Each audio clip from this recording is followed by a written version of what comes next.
Sebelum kalian lanjut menonton video ini, pastikan kalian sudah menonton video pertama yang berjudul Introduce Channel. Dan pastikan kalian berada di ruangan dengan pencahayaan yang cukup dan menjaga jarak dari layar. Halo semuanya, balik lagi dengan saya Amri Hamdani. Di video kali ini kita akan membahas tentang bahayanya menyepelekan kelainan refraksi. Nah, buat yang belum tahu atau lupa lagi, nih saya ingetin lagi, kelainan refraksi itu adalah kelainan penglihatan pada mata seseorang. Jadi, kelainan refraksi itu adalah penurunannya tajam penglihatan atau fokus pada mata seseorang.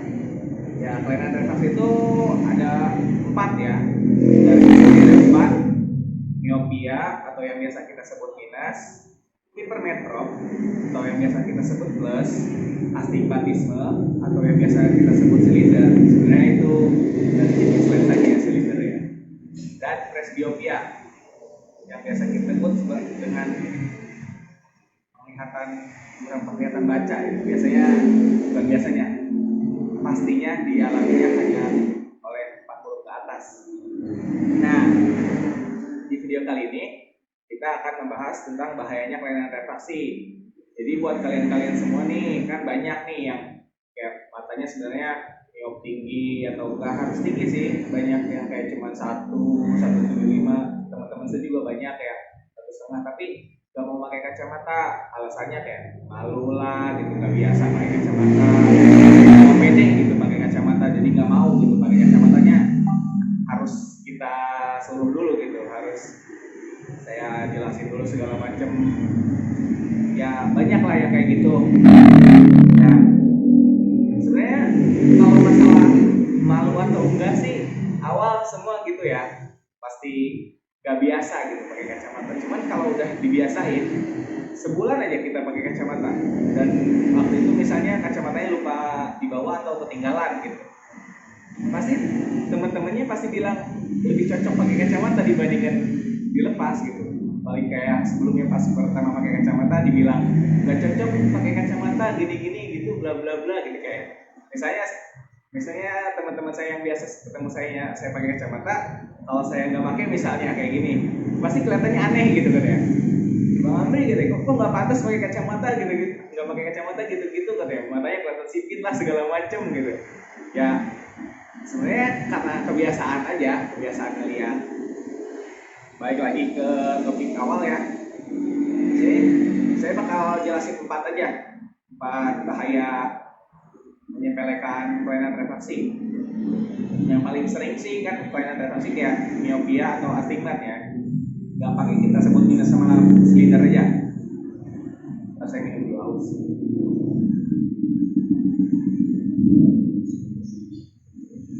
Ya, balik lagi kita bahas yang umumnya aja, yang paling banyak rata-rata penderita kelainan refraksi itu minus sama silinder. Nah, bahayanya nih, bahaya pertama, bertambahnya ukuran di sini bukan ukuran matanya ya, bukan ukuran apa-apa, tapi ukuran dari kelainan refraksi itu sendiri. Kayak misalnya kan ada power kelainan refraksi itu ada powernya kayak minus 1,5 gitu. Silinder juga ada silinder 1, silinder 1,5 dan sebagainya lah. Itu tuh kalau nggak pakai kacamata, misalnya kita mengabaikan kelainan refraksi kita tahu nih kita penglihatan kita nggak tajam, udah misalnya buram atau segala macam karena banyak hal lah ininya, penyebabnya ada dari genetik dan faktor kebiasaan hidup, udah pernah saya jelasin sebenarnya di video yang sebelumnya, cek juga. Dan itu kalau misalnya kita nggak pakai kacamata, misalnya kita nggak mau pakai kacamata, sebenarnya bukannya ini nggak bermaksud buat apa-apa, cuman ada yang bilang katanya kalau pakai kacamata malah matanya nggak dibiasain buat latihan melihat. Sebenarnya latihannya harusnya dilakukannya latihannya sebelum ukurannya sudah seperti itu. Nah, jadi sebenarnya periksa mata juga bukan buat yang merasa kurang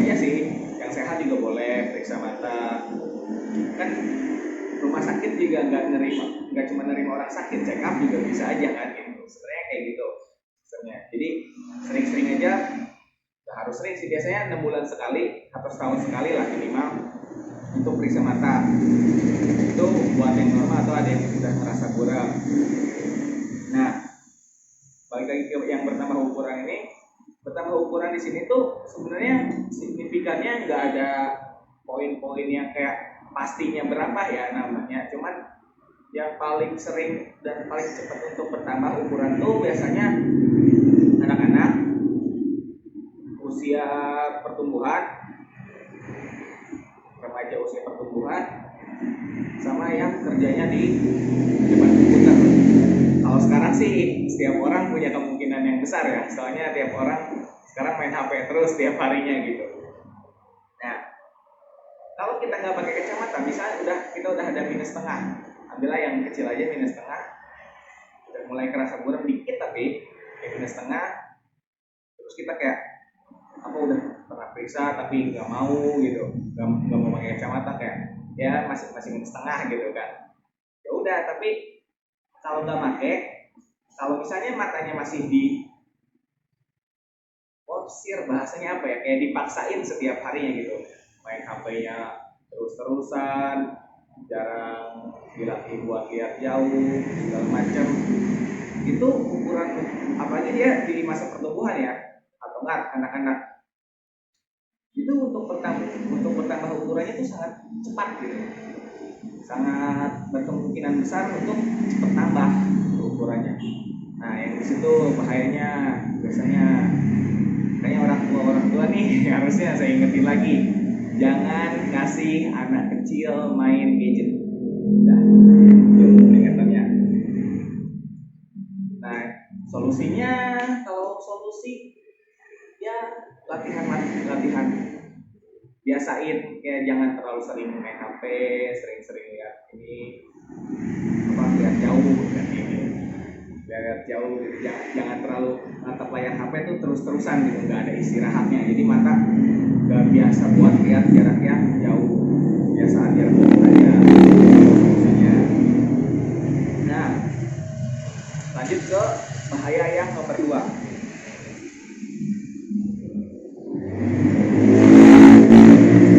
Bahaya yang nomor 2 ini sebenarnya ini lanjutan dari bahaya nomor 1 ya, dan yang lainnya juga lanjutan seterusnya. Kalau bahaya nomor 2 ini lazy eye, amblyop, atau sebenarnya istilah yang lebih tepatnya nih visual impairment. Kalau di rumah sakit di mana-mana disebutnya amblyop atau enggak lazy eye ya. Sebenarnya kalau bahasa refraksi optis ini lebih disebut visual impairment, Yesus tidak bisa diperbaiki. Sebenarnya bisa sih, cuman sulit banget. Ini dikarenakan ukurannya sudah tinggi dan tidak pernah pakai kacamata, belum pernah, dan ya baru mau pakainya udah terlanjur visual impairment gitu loh. Jadi penyebabnya tuh, contoh gini aja gampangnya, saya sering ketemu pasien, nggak di toko juga sih, nggak di optik juga, pas baksos atau nggak di rumah sakit juga pernah. Seringnya sih di baksos sama di toko sih, di rumah sakit soalnya saya cuma beberapa kali bantuin bapak sama PKL ya waktu itu. Jadi ukuran aslinya ini kalau dibaca di komputer atau sama dokter di pakai strip retinoskopi, dilihat lensa matanya langsung, ukurannya harusnya minus 11, atau ya ambil yang kecilan dikit lah, minus 8 atau 9 ya, harusnya minus 8 atau 9, tapi dia nggak bisa pakai kacamata ukuran segitu, masih buram. Dikasih minus 10 masih buram, dikasih minus 11 sampai 20 pun sama aja. Itu kenapa matanya udah terlanjur males, udah terlanjur visual impairment. Jadi mau dikasih ukuran yang sebenarnya pun dia nggak bisa, nggak sanggup matanya. Jadi biasanya paling minus 2, 3 atau 4 lah ya, seringnya sih 4 lah, bisa ada baru nggak ada perubahan lagi. Jadi waktu diperiksa di minus 3 sampai 6/30 6 sekian, dikasih minus 4, maju lagi ke 6/20 misalnya. Tapi pas dikasih minus 5 nggak ada perubahan, tetap di 6/20. Itu adalah istilah, kalau di pas mereka kan ada yang angka-angka itu makin kecil. Maksudnya tuh kayak misalnya minus 3 di baris segini, minus 4 turun lagi ke bawah, minus 5 nggak mau turun ke bawah, di situ aja, mau minus berapa pun tetap di situ aja. Itu namanya bisnisnya tetap gitu. Walaupun ditambahin ukuran berapapun, bisnisnya tetap segitu gitu. Visualnya tetap segitu aja, nggak bisa diperbaiki lagi. Itu biasanya harus segitu aja ukurannya. Dibikin kacamatanya seharusnya emang segitu aja dulu, karena emang walaupun ditambahin juga tidak membantu apapun, karena tidak ada yang bertambah bagus penglihatannya. Tapi kalau misalnya dia visual impairment, ada kemungkinan kecil, dikit, nggak banyak yang bisa, tapi ada beberapa yang udah sekian lama pakai kacamata ukuran sekian, pas diperiksa lagi visusnya nambah, jadi dia bisa turun lagi. Walaupun memang ditambahin ukurannya, tapi turun lagi dia barisannya ini, nggak di barisan yang tadi doang. Nah, visual impairment ini sebenarnya kalau udah di atas 15 tahun di 12 tahun sekarang udah di ada update baru dari Asosiasi Mata Dunia. Tadinya 15 tahun, sekarang 12 tahun. Anak di atas 12 tahun udah dinyatakan visual impairment kalau matanya masih kayak gitu khususnya. Kalau di bawah 12 tahun, nah ini sebenarnya masa rentannya untuk diperbaikinya. Masa ini disebut ambliop tuh di masa ini sebenarnya. Di masa ini dia harus ditangani dengan tepat gitu. Tiap bulan dicek oleh orang yang sama, diperiksa dengan cara yang sama, dan di tempat yang sama sih harusnya ya gitu. Nah, solusinya, kalau solusi untuk yang visual impairment ini sama sih kayak nomor 1. Sebenarnya visual impairment kejadian tuh sebenarnya gara-gara awalnya nggak mau pakai kacamata sama, dan udah tambah gede, tinggi, dan matanya jadi malas kayak gitu, maksudnya nggak bisa dimajuin lagi. Sering umur 22, 25, ada yang lebih muda dari sini ada gitu, 21, 20 ada, dikasih berapapun nggak mau dia, soalnya emang mentok segitu khususnya. Dan ya solusinya sama kayak yang nomor 1, kalau udah ada ukurannya sebenarnya dari sekecil apapun, kalau udah terasa dan udah mengganggu kehidupan sehari-hari gitu, sebaiknya menggunakan kacamata. Walaupun misalnya yang normal juga sebenarnya nggak dilarang buat pakai sih. Sekarang banyak ya, sebenarnya kayak lensa saya juga, saya ukurannya silinder setengah, cuman pakai anti radiasi aja yang Ray, sama untuk mungkin yang sering keluar ruangan pakai fotokromik yang berubah warna itu. Banyak lah jenis lensa, nggak harus yang harus ada ukuran aja yang pakai kacamata. Sekarang kacamata bukan cuma buat membantu penglihatan, tapi ada proteksi diri juga.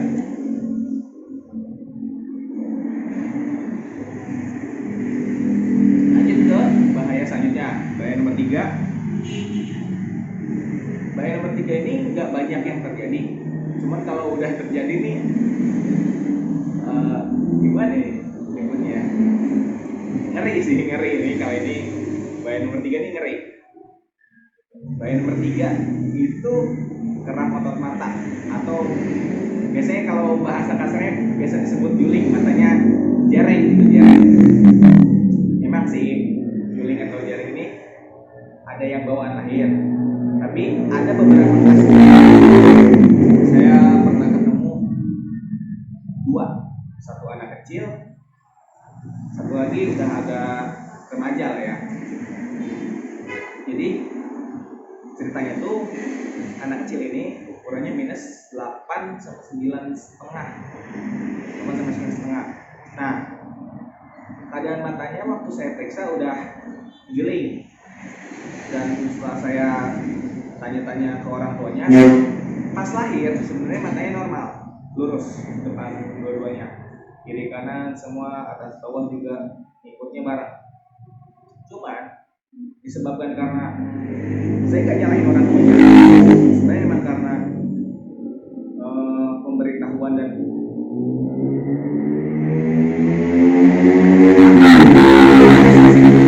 sosialisasi tentang menjaga mata itu masih kurang di Indonesia ya, masih emang jarang juga disosialisasiin.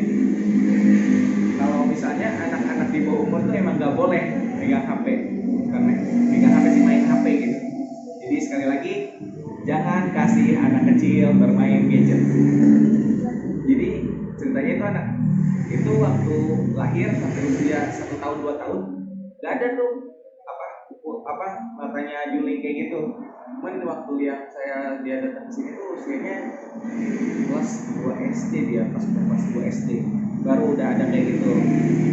Itu tuh disebabkan karena mata si anak itu waktu kan dia kecil, waktu masih mungkin bawah 5 tahun main gadget, tablet atau HP misalnya, dia jaraknya dekat, emang tangannya masih pendek ya, anak kecil namanya juga anak kecil, tangannya masih dekat sama kepalanya, dekat sama matanya, jarak pandang dari mata sama HP itu dekat banget, mungkin layarnya juga kencang dan maksudnya keterangan layarnya besar gitu, dan terlalu fokus ke HP-nya aja gitu, jarang untuk lihat jauh, main ke sekitar atau terus-terusan aja gitu di kamar, di manapun HP aja gini aja terus gitu. Itu bahayanya, makanya anak-anak jangan main HP. Ini kejadian juga karena waktu udah gede itu, ukurannya udah gede, karena anak-anak sangat rentan gitu ya, masih ototnya masa pembentukan dan sering dipaksain jarak dekat aja tuh cepet banget untuk naik ukurannya. Nah, ukurannya naik, otot matanya tegang, lebih ke kram sih, kayak kram, dan bahasa gampangnya kayak menciut lah, kayak busuk gitu, kayak kalau kaki kita kan kayak seleo gitu lah bahasa ininya. Mungkin harusnya ini dibahasnya sama dokter sih, salah ya. Kalau bahas ini nanti mungkin dibahas lebih rincinya kalau saya lagi berkunjung ke dosen saya ya di ISA. Nah, ini penanganannya ya satu-satunya cara emang kalau buat melihat aja ya dipakai kacamata. Cuman kalau buat lurusin lagi bisa, kalau yang bukan bawaan lahir, bisa nggak ya? Nah, saya cari tahu lagi nanti. Nah, kalau yang bukan bawaan lahir ya bisa lagi. Kalau misalnya tadinya lurus terus tiba-tiba sih terus jadi nggak lurus jadi juling, itu bisa dioperasi, dibalikin lagi saraf otot matanya, dilurusin lagi. Itu penanganannya ya, solusinya ya sama aja kayak ya sebelumnya. Dan sekarang bahkan ada namanya pemeriksaan untuk bayi di bawah 5 tahun, di bawah 2 tahun juga udah ada, cuman masih mungkin agak susah lah pemeriksaan namanya bayi di bawah 2 tahun, soalnya ada kan karena emang faktor genetik juga mempengaruhi, jadi ada beberapa yang harus diperiksa dari di bawah 2 tahun.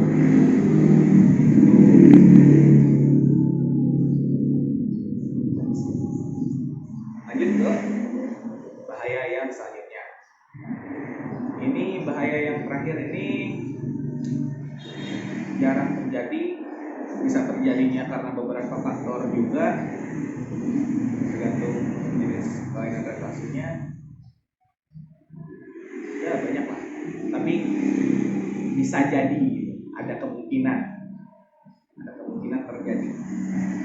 Walaupun emang kecil sih angka ini ya, persentasenya. Bahaya nomor 4, bahaya terakhir yang ya mungkin udah paling parah sih, ini yang paling parah.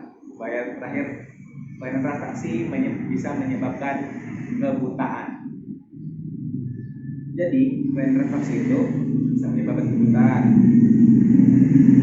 Juga kalau astigmat sama presbiop, mungkin kalau presbiop enggak ya, kayaknya presbiop nggak bisa, nggak mungkin, nggak bisa ya, kayaknya enggak sih, soalnya itu kalau presbiop karena kekuatan akomodasinya menurun, nggak bisa akomodasi. Nah, kita bahasnya yang miop sama hypermetrop, yang min sama plus saja. Jadi kayak yang minus, mata minus nggak harus yang tinggi ya, saya nggak menyebutkan minus tinggi menyebabkan kebutaan, enggak, tapi minus berapapun bisa menyebabkan kebutaan. Tapi dengan catatan, ada catatan penting juga.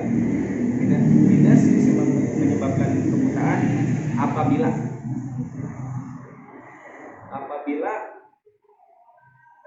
apabila ya, sorry, biasa nggak ada teks dan nggak direncanain ngomong apa, jadi ya saya cuma nulis dan mau ngejelasin poin-poinnya aja. Jadi semuanya apa sih namanya, langsung nggak ada teks sama sekali, teksnya cuma segini, poin-poinnya doang. bisa dilihat cuma segini ya. Jadi ada beberapa kata-kata yang mungkin acak-acakan. Miopia atau minus bisa menyebabkan kebutaan dikarenakan, kita bayangin bola mata misalnya segini, diperbesar aja misalnya segini bola mata. Minus itu miopia itu cahaya yang jatuh ke retina, cahaya jatuhnya ke dalam mata, jatuhnya di depan retina, nggak nyampe retinanya karena sumbu bola matanya membesar, atau lensa atau sumbu bola mata. Nah, sumbu bola mata yang membesar ini, bayangin kalau misalnya tadinya kan mata kita segini, terus minusnya misalnya emangnya segini, cuman waktu ada minusnya kan berarti membesar gitu ya sumbu bola matanya.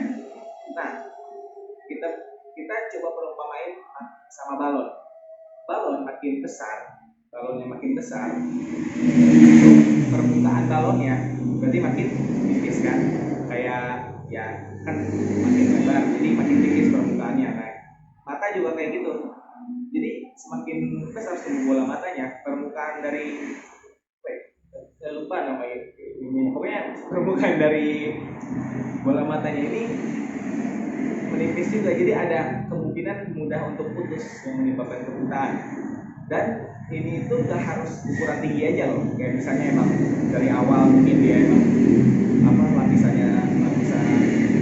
sarafnya tipis, jadi waktu misalnya hanya -1 -2 dia maksain terus gitu kan, nggak bunyi gitu sih, cuman buta gitu bisa jadi, tapi kemungkinannya emang kecil. Temen ada beberapa catatan, misal saya minus apalagi yang memang udah faktor turunan ya, catatannya itu satu, jangan sering angkat-angkat barang berat, apalagi di bawahnya kayak angkatnya posisinya gini, maksain narik semua badan nyampe kayak gitu tuh jangan, diusahain jangan, soalnya mata juga ikut tarik. Dua, jongkok, ada yang bilang itu jongkok juga narik otot-otot termasuk otot mata ya. Dua, jongkok. Tiga, lahiran secara normal yang disebutin sih, lahiran secara normal ya. Nah, ukuran minus naik juga bisa karena lahiran sih. Jadi untuk para wanita, ibu-ibu atau teteh-teteh, mbak-mbak, tante-tante, siapapun, kalau misalnya punya ukuran minus nih, maaf berisik di pinggir jalan, saya punya ukuran minus di atas -3 atau ya di atas -3 lah saya sebutnya, harap gitu untuk lebih memilih. Biasanya sih kalau di dokter kandungan lebih memang langsung dianjurkan ya, cuman ada beberapa mungkin yang belum kayak gitu, untuk memilih kelahirannya dengan cara sesar, jangan normal, karena ininya sih, resikonya lebih tinggi gitu.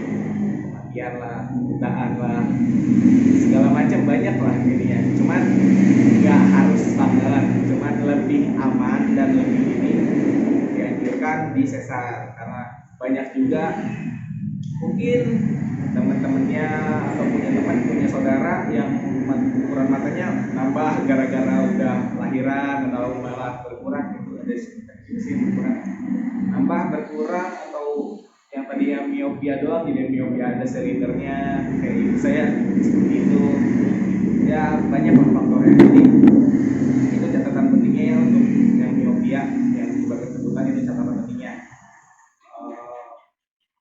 Jangan sering angkat beban berat, jangan terlalu ngeden ya, bahasa kasarnya ngeden mungkin ya, saya nggak tahu bahasa halusnya apa. Tiga, pas kelahiran itu. Nah, untuk kebutaan yang diakibatkan oleh kelainan refleksi hipermetrop atau plus, ini habis sebentar, haus ya ngomong tadi.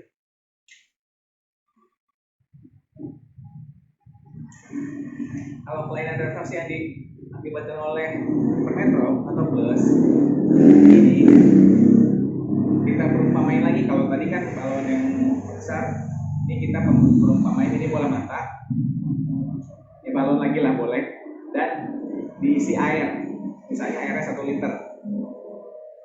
Nah, kebalikan dari yang tadi, kalau yang tadi kan miop itu membesar sumbu bola matanya, kalau hipermetrop berarti kebalikannya dong, mengecil. Nah, kita bayangin ini balon sebesar ini diisi 1 liter pas, dan air ini maksudnya aqua sumur ya, minggu berisik jalanan berisik. Air yang saya sebutin di sini aqua sumur ya, andaikan itu air, misalnya di balon sama air, aslinya kan mata sama aqua sumur, cairan aqua sumur. Nah, ini balon dan airnya 1 liter, balonnya sebesar ini, misalnya pasnya gitu ya. Dan coba bayangin sumbu bola matanya mengecil, tapi airnya tetap 1 liter. Apa yang terjadi?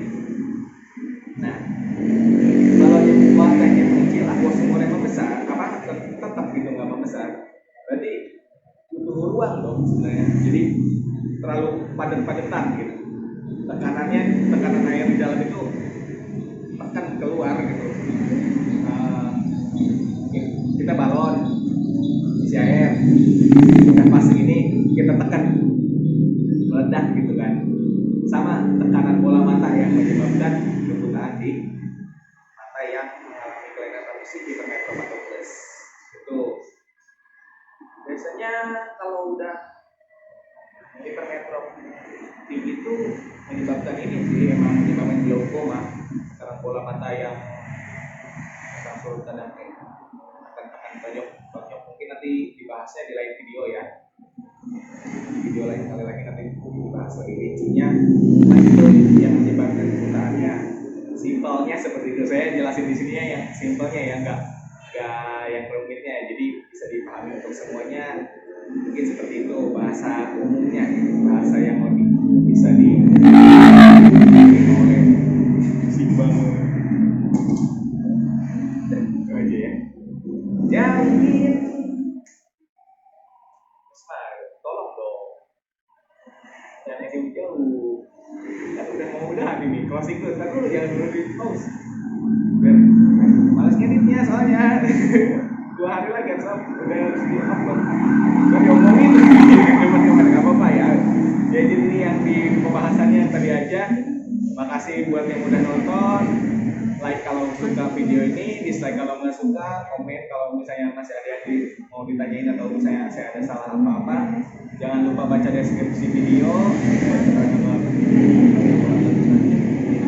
Lebih enak kalau bertanya langsung ya, soalnya saya bener kalau ngomong depan kamera. Ya segitu aja video untuk kali ini. Jangan lupa subscribe juga. See you in the next video. Dadah. Terima kasih telah menonton video ini. Jangan lupa subscribe dan aktifkan lonceng notifikasinya agar mendapatkan info terbaru di Setia Optik. Dan video akan selalu update tiap hari Senin. Jangan lupa baca deskripsi tiap video ya untuk melihat detail lainnya. Terima kasih.